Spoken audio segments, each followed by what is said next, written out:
ప్రభు యొక్క ఘనమైన నామాన్ని బట్టి ప్రతి ఒక్కరికి వందనాలు చెల్లిస్తూ ఉన్నాను. యోహాను సువార్త 6వ అధ్యాయము 23వ వచనం నుంచి కొన్ని వచనాలు ధ్యానిస్తూ ఉన్నప్పుడు, అయితే ప్రభు కృతజ్ఞతాస్తులు చెల్లించినప్పుడు వారు రొట్టె భుజించిన చోటునకు దగ్గరనున్న తిబెరయ నుండి వేరే చిన్న దోణులు వచ్చెను. కాబట్టి యేసును అతని శిష్యులను అక్కడ లేకపోవట జనసమూహం చూచినప్పుడు వారు ఆ చిన్న దోణిలెక్కి యేసును వెతుకుచు కపెర్నహూమునకు వచ్చిరి. సముద్రపు అద్దరిని ఆయనను కనుగొని, బోధకుడా, నీవెప్పుడు ఇక్కడికి వచ్చితివని అడిగాను. ఆయన అద్భుతాలు జరిగించినప్పుడు అనేక మంది ప్రజలకి ఆహారాన్ని పెట్టినప్పుడు చాలామంది ఆయన వెంబడించడానికి ఇష్టపడ్డారు. ఎందుకంటే వారికి కావాల్సినటువంటి సమస్తము ఆయన దొరుకుతుందని, క్షయమైనటువంటి దాని గురించినటువంటి ఆశ వారిని చాలా దూరం ప్రయాణం చేసేలా చేసింది. ఇంకా ఆయన ఎక్కడున్నారో కనుక్కొని ఆయన దగ్గరకు వచ్చి వారు ఆయనతో మాట్లాడడాన్ని మనం చూస్తూ ఉన్నాము. అయితే ప్రభు అయితే యోహాను సువార్త 6వ అధ్యాయము 26వ వచనంలో, యేసు మీరు సూచనలను చూచుట వలన కాదు కానీ రొట్టెలు భుజించి తృప్తి పొందటం వలననే నన్ను వెతుకుచున్నారని మీతో నిశ్చయముగా చెప్పుచున్నాను. క్షయమైన ఆహారం కొరకు కష్టపడకుడు కానీ నిత్యజీవం కలుగు చేయు అక్షయమైన ఆహారం కొరకే కష్టపడుడి. మనుష్య కుమారుడు దాన్ని మీకు ఇచ్చును. ఇందుకై తండ్రి అయిన దేవుడు ఆయనకు ముద్ర వేసి ఉన్నాడని చెప్పాను.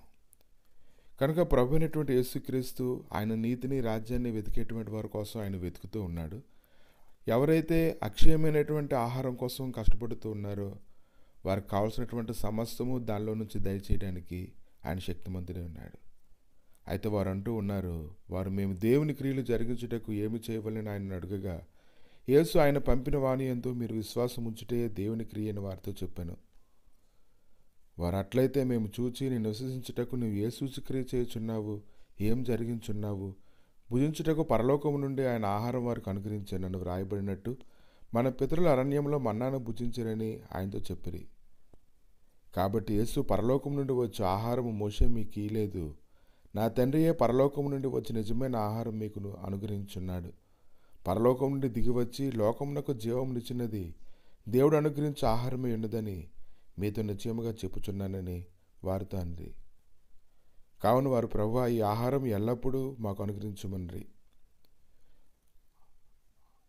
అందుకు యేసు వారితో ఇట్లనెను, జీవాహారము నేనే. నా యొద్దకు వచ్చేవాడు ఏమాత్రం ఆకలి కొనడు, నా యందు విశ్వాసం ఉంచేవాడు ఎప్పుడూ దప్పికొనడు. మీరు నన్ను చూచి ఉండి విశ్వసింపకి ఉన్నారని మీతో చెప్పి తిని.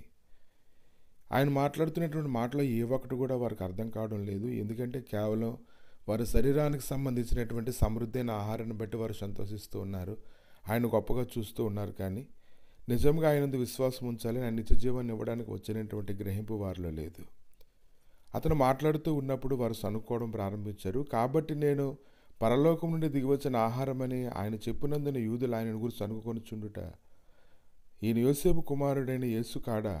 ఈయన తల్లిదండ్రులు మనం ఎరుగుదుము కదా, నేను పరలోకం నుండి దిగివచ్చి ఉన్నానని ఈయన ఎలాగ చెప్పుచున్నాడండి. అందుకు యేసు, మీలో మీరు సనుక్కొనకుడి, నన్ను పంపిన తండ్రి వాడిని ఆకర్షిస్తేనే గాని ఎవడు నా యొద్దకు రాడు. అంచెదినము నేను వాడిని లేపుదును. వారందరూ దేవుని చేత బోధింపబడుదురు అని ప్రవక్త లేఖనంలో రాయబడి ఉన్నది గనుక తండ్రి వల్ల విని నేర్చుకున్న ప్రతివాడు నా యొద్దకు వచ్చును. దేవుని యొద్ద నుండి వచ్చినవాడు తప్ప మరి ఎవడనూ తండ్రిని చూచి ఉండలేదు. ఈయనే తండ్రిని చూచి ఉన్నవాడు. విశ్వసించేవాడు నిత్యజీవం గలవాడు, జీవాహారం నేనే. ఇంకా అతను చాలా సంగతులు మాట్లాడుతున్నాడు. పితరులు పరలోకంలో, మీ పితరులైతే పరలోకం నుండి వచ్చినటువంటి ఆహారాన్ని అరణ్యంలో తిన్నను చనిపోయారు. దీన్ని తినవాడైతే చావకుండున్నట్లు ఇంకా చాలా విషయాలు ఆయన మాట్లాడుతూ ఉన్నప్పుడు వారికైతే ఎంతమాత్రం కూడా వారికి అర్థం కాలేదు. వారు అన్నారు, యూదులు ఈయన తన శరీరంని ఎలాగో తినేయగలడని ఒకరితో ఒకరు వాదించిరి. కనుక ఈరోజు దేవుని ఆత్మ సంబంధమైనటువంటి సంగతులు అర్థం కావాలంటే పరలోక సంబంధమైనటువంటి సంగతులతో పోషింపబడుతూ ఉన్నప్పుడు ప్రతి ఒక్కరు కూడా ఆ యొక్క సంగతులు గ్రహించడం ద్వారానే వారు గ్రహించుకోగలరు. కానీ శరీరానుసారమైనటువంటి మనసు ఎవరైతే కలిగి ఉంటారో వారికి దేవుని సంగతులు ఎంతమాత్రం అర్థం కావు. అవి అర్థం కావాలంటే ఈరోజు ఎవరైతే ఆయన యొక్క ప్రత్యక్షత కొరకు కనిపెట్టుకొని ఉంటారో, ఆయన మాటలో ఉండేటువంటి జీవం ఎప్పుడైతే దొరుకుతుందో అనేటువంటి ఆశతో కలిగి ఉంటారో ఖచ్చితంగా దేవుడు వారిని పోషించడానికి శక్తిమంతుడే ఉన్నాడు. కనుక భూ సంబంధంగా దీవించబడుతూ ఉండేటప్పుడు ఆయన వెంబడించేటువంటి వారు అనేక మంది ఉంటారు. కానీ పరసంబంధమైనటువంటి ఆహారం కొరకు ఎన్నో పాటలు పడి ఆయన గుమ్మం గడప యొద్ద కనిపెట్టుకొని మిక్కిలి ప్రయాసతో ఆయన రాజ్యంలో ప్రవేశించడానికి ప్రయాసపడేటువంటి వారు కొద్దిమంది. అటువంటి వారి కొరకే ప్రభు అయితే ఈ ఉదయకాలను మాట్లాడుతూ ఉన్నారు. క్షయమైన ఆహారం కొరకు కష్టపడకుడు కానీ నిత్యజీవం కలుగు చేయు అక్షయమైన ఆహారం కొరకే కష్టపడుడి.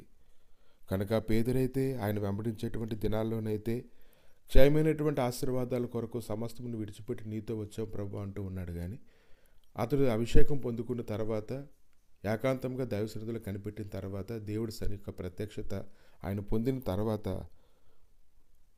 ఒక చర్మకారుని ఇంట్లో అతను పరిచర్య చేస్తూ ఉన్నప్పుడు మిక్కిలి ఆకలి కొనినప్పుడు అతడు పరవశుడై మిద్ది మీదకి ఎక్కి ప్రార్థన చేయడానికి అతని యొక్క ఆత్మ ప్రేరేపించడానికి మనం చూస్తూ ఉన్నాము.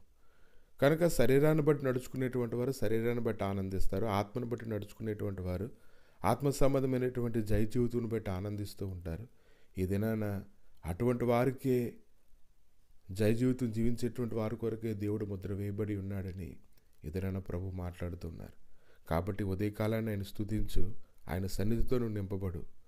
ప్రభా, మీ దయగలిగిన నష్టాలకు అప్పగిస్తుండగా ప్రభా, క్షయమైనటువంటి ఆహారం కోసం కాదు కానీ అక్షయమైనటువంటి ఆహారం కొరకు పరిగెత్తేలాగా ప్రతి ఒక్కరికి కృప దయచేయమని, ఈ మాటల్లో ఉండేటువంటి గొప్ప భావమును గ్రహించుకునే బలమును అనుగ్రహించమని యేసు నామములు అడిగి వేడుకుంటున్నాము తండ్రి. ఆమేన్.